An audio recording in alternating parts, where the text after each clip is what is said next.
pick your direction destiny.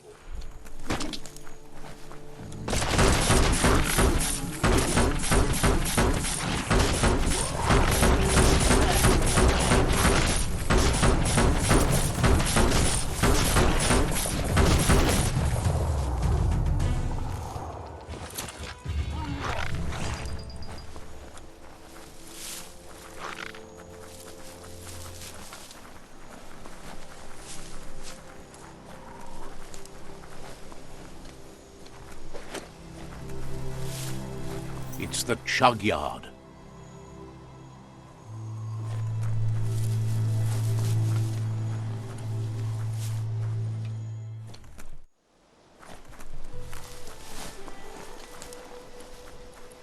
Needs a key.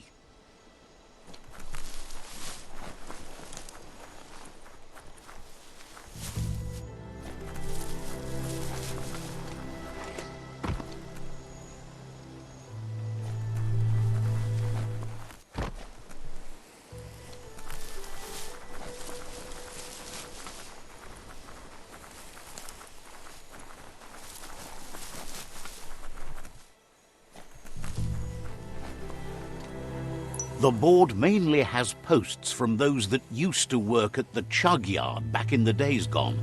They don't make much sense these days.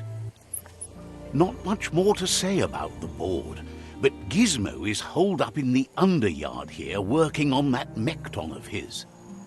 The Toxanol Corporation used to run chugger-chuggers out of here, big machines on rails with smokestacks that fouled the air. They can carry you anywhere you like. Well, anywhere that they go to, and then you can leg it from there. You're on the right track. Keep your eyes open.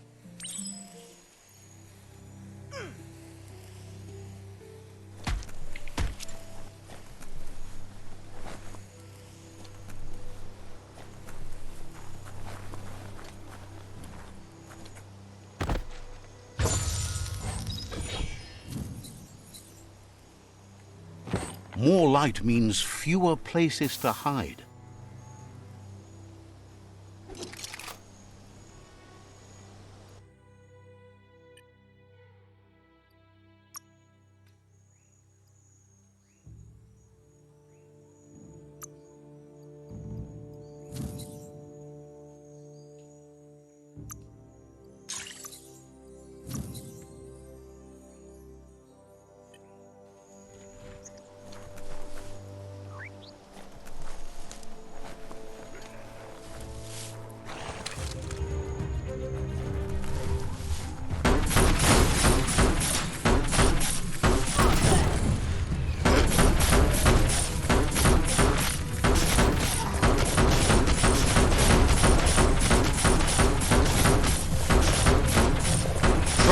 Always scavenging for scrap, and the yard has plenty to go around.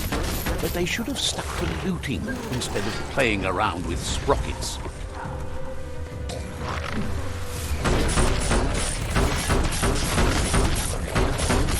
Bomber bonkers busy ram-banging the door. This is your chance.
Let's see.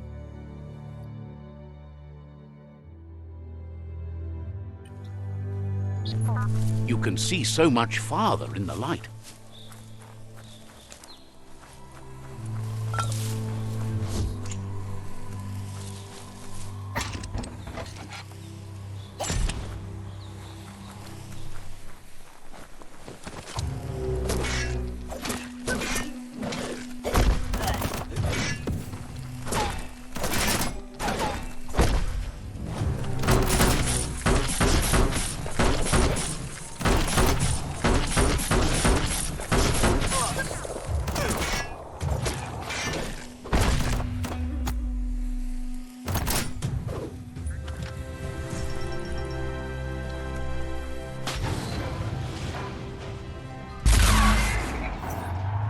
Yes, you can do anything. The sky's the limit.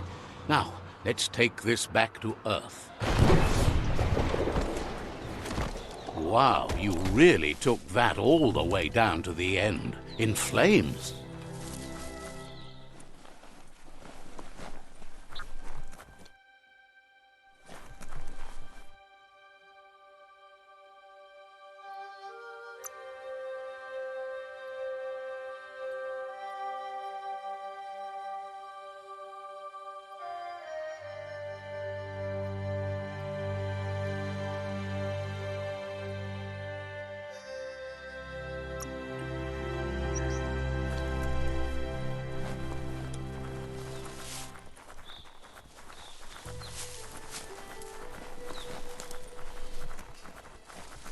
This box once tailed a chugger-chugger. Now it's just off track. Look at that, right in the chug yard. Follow the rails and you'll find all sorts of little treasures scattered all over the place.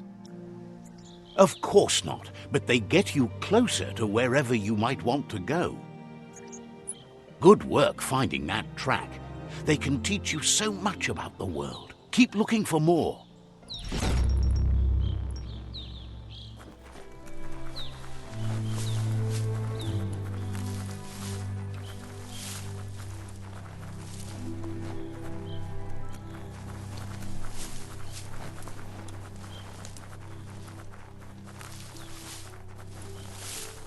We are lonesome animals that spend all our life trying to be less lonesome. It's a wonder some of these up and downs still work. Guess they built machines better in the past. The spent nuclear fuel that Toxanol dumped in the surf had detrimental effects on the marine habitats, while the overflowing landfills contaminated the groundwater. Combined, this sent their world hurtling on an inevitable road to ruin.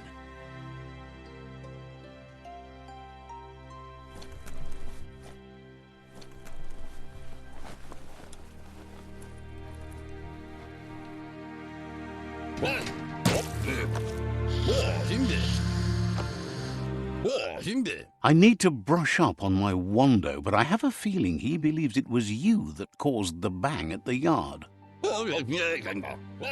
Oh, and he says he knows you. You used to call him Gizmo. He gave you the oil-greased hands when he taught you how to upcycle. Gizmo remembers you as a nice kidling, and he can still sense the warmth of your good heart. But Gizmo says how you experience a memory can be different. You know the story, but sometimes the truth it brings is personal.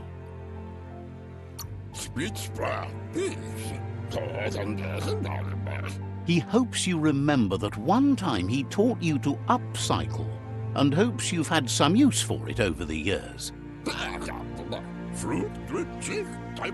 Gizmo says he also has re-memories from the long gone, but unlike you, he doesn't think of the past, for it's gone. He understands history made Lupa-Lupin a big part of your past, your present, and soon, your future. You still believe there's some good in everyone. You still have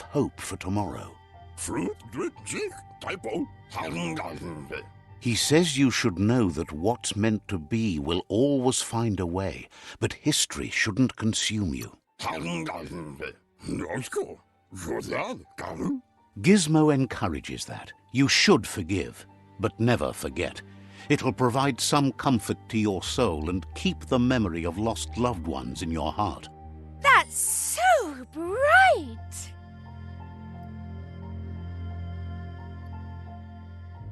Right. We need something else here. Maybe a little less light? You'd really root for rain to ruin a day like today? As long as it ruins your day. Ha! You can do that just fine without any clouds.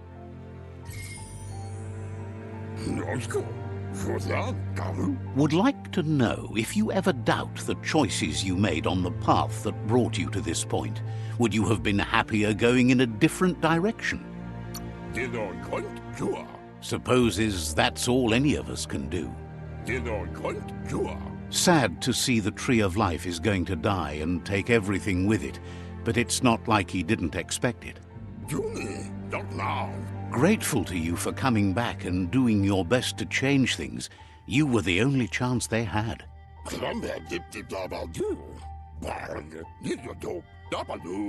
Wonders if you liked working with the Jagni. They always hunker down in their homes, gathering their things around them.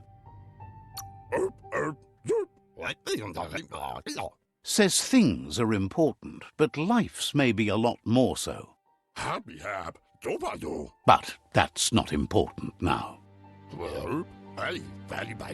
Gizmo says it's taken a long time to bring the past up to the present, and where you go from here is up to you.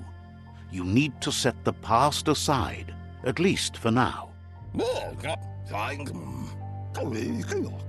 He can't leave the underyard as he has no protection against the vacuum in the dead zone. So you need to salvage scrap to upcycle the Mekton, starting with the old crate outside. You should return when you've retrieved the scrap. There's no time to waste if you want to make the Mekton strong enough to fight the Jumbo Puff. That's what he decided to call it after he saw it for the first time. It's big and fluffy. That's accurate enough. If you can see past the blue color, that is.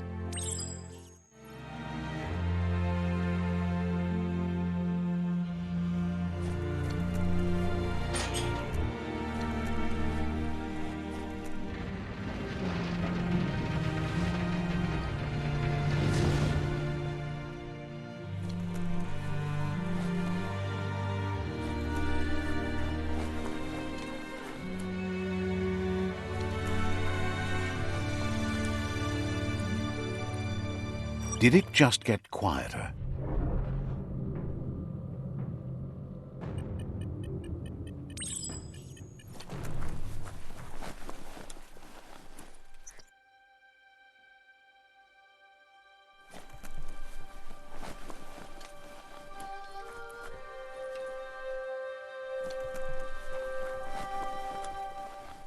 There's short of breath and death to this zone. Better take care. He who half breathes, half lives.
You need to line up the switches so they match.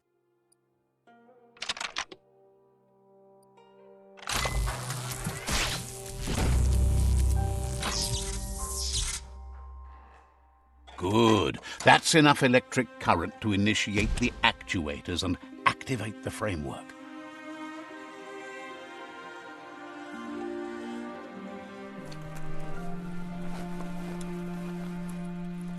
The world needs saving. Make the most of the day.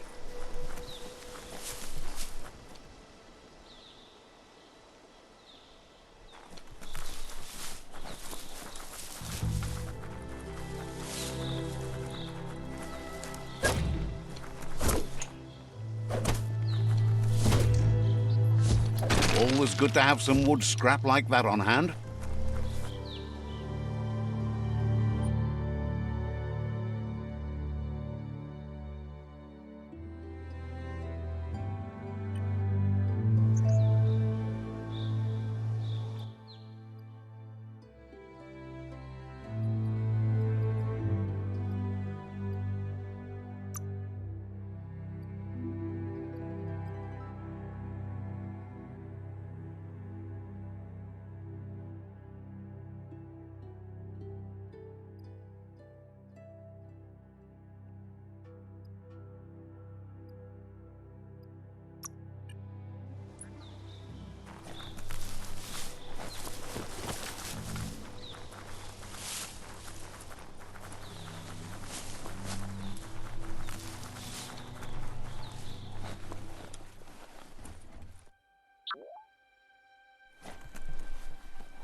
Take it as easy as you can.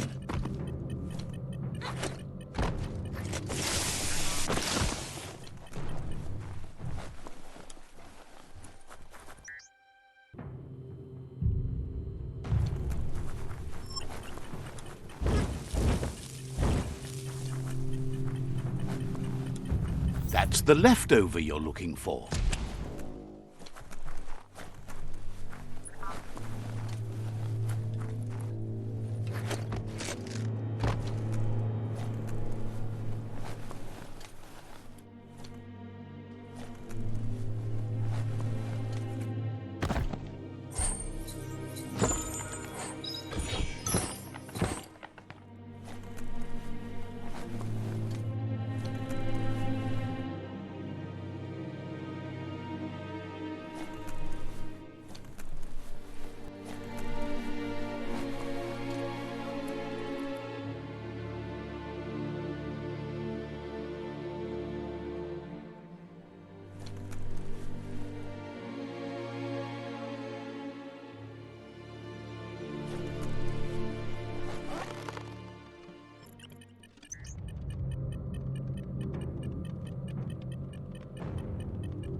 Ooh-wee, that's biohazard.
He says that's enough to get the Mekton functional. You'll have an engine, a fuel soaker, a gun and a gathering net, but no armor, nor enough oxygen supply. He made a suction device so the Mekton can use the black tar as an instant refuel. You can also use it to clear oily goo puddles, so you can pass and access hard-to-get-to areas. He's been working on another project for the Mekton, a cannon, but it needs ammunition, and by that he means the scripts. He says if they're trained right, they'll turn into a distraction for the jumbo puff. The best way to find scripts is to go talk to Moog. He knows the ins and outs of every breathing thing left alive after the apocalypse. Unfortunately, this means you'll have to venture farther out into the dead zone than Moog's camp on the steep depot. Once you find Moog, he'll be able to give you directions to where you'll find scripts. Gizmo thinks he's a little peculiar, but very knowledgeable. He has the ins and outs of all monster and creature whereabouts.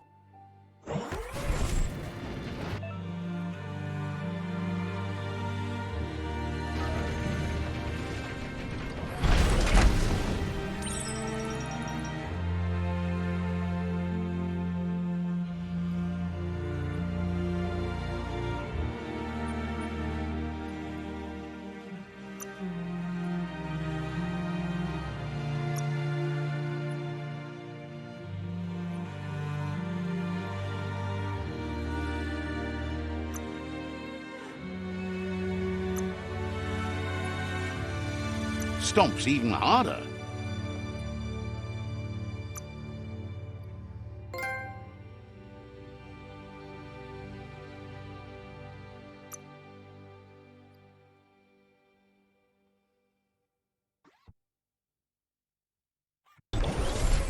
Get things done before the darkness falls again.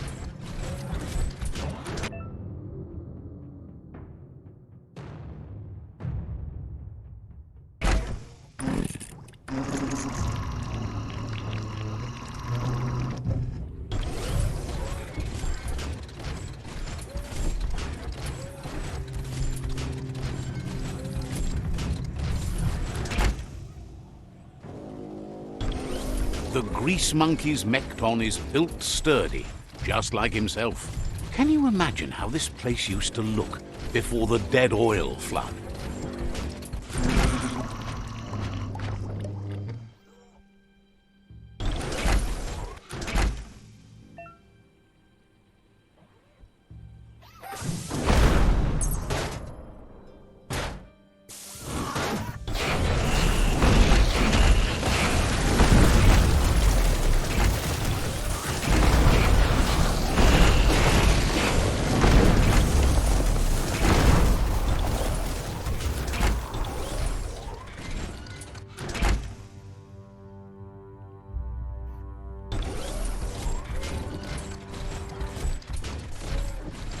Might want to hold your breath before you head any further. You're about to witness the breathtaking vistas of what's known as the Dead Zone.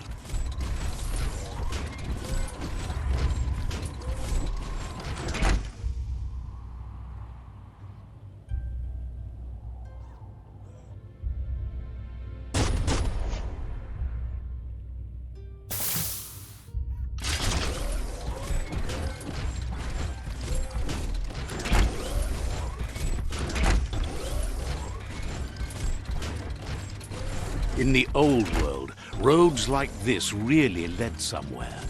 Now, most of them lead to disaster.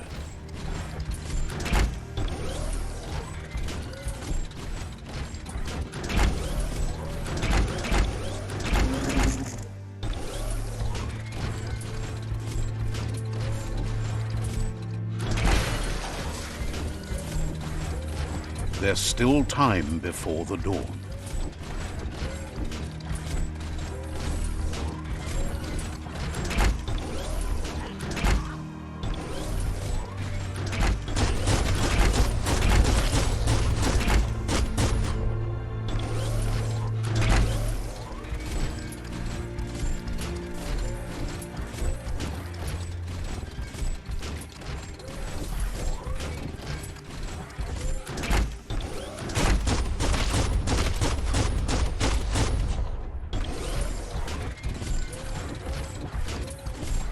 That over there is Steepo Depot, the cliffside that Moog hangs on to.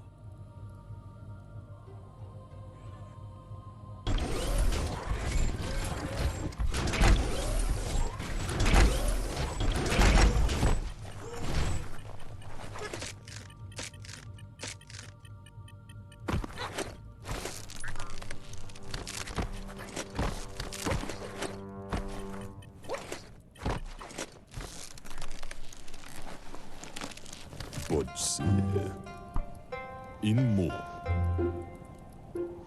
Diava Mekumo uno shala Diava. This one's impressed to see you out here.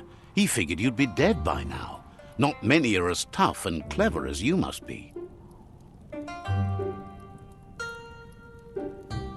Why ad foodlia higher? Claims he goes after the most dangerous game, huge monsters. Why ad foodlia higher? Moog says that all your power doesn't do you a bit of good if you're not willing to pull the trigger when the time comes. Choosing what to kill and what to spare are the most important decisions you'll make. That's it, Nyava. You might have a steady aim, but you need to be sure that you pick your targets with care. It's hard to make those life or death decisions for others, but someone's got to do it. Otherwise, they'll do it themselves, and you know they'll miss.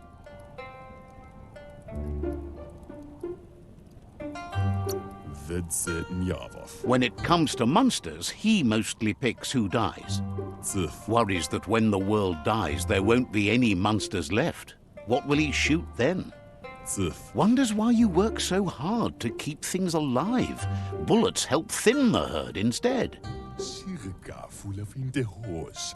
Approves of you working with the Jagni. They have the hunting spirits of a flock of hawks. Enjoys it when he gets the chance, though they're not much good against monsters. But enough of that, right? He says the wildlife, nature, has changed and turned against us.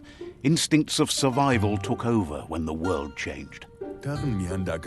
He's not sure about their veggie diet anymore, and if it's changed, who knows what it's done with the chemical composition of their body output. Right now, though, he feels he's come to a point where he's got a pretty clear idea on the whereabouts of monsters, both tall and short. Says as big as they are, the world is bigger. To find where they are, you need to see where they've been. Moog says you must learn to walk before you can run. It takes practice before you can call yourself a monster hunter. Fortunately for you, he can help. He understands you need to start off with something small before you go big.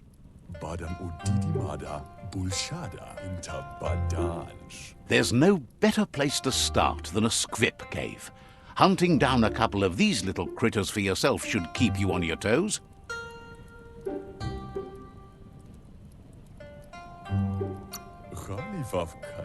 Says it's not far at all. Fortunately for you, the squips seem to have acclimatized themselves to the otherwise uninhabitable dead zone.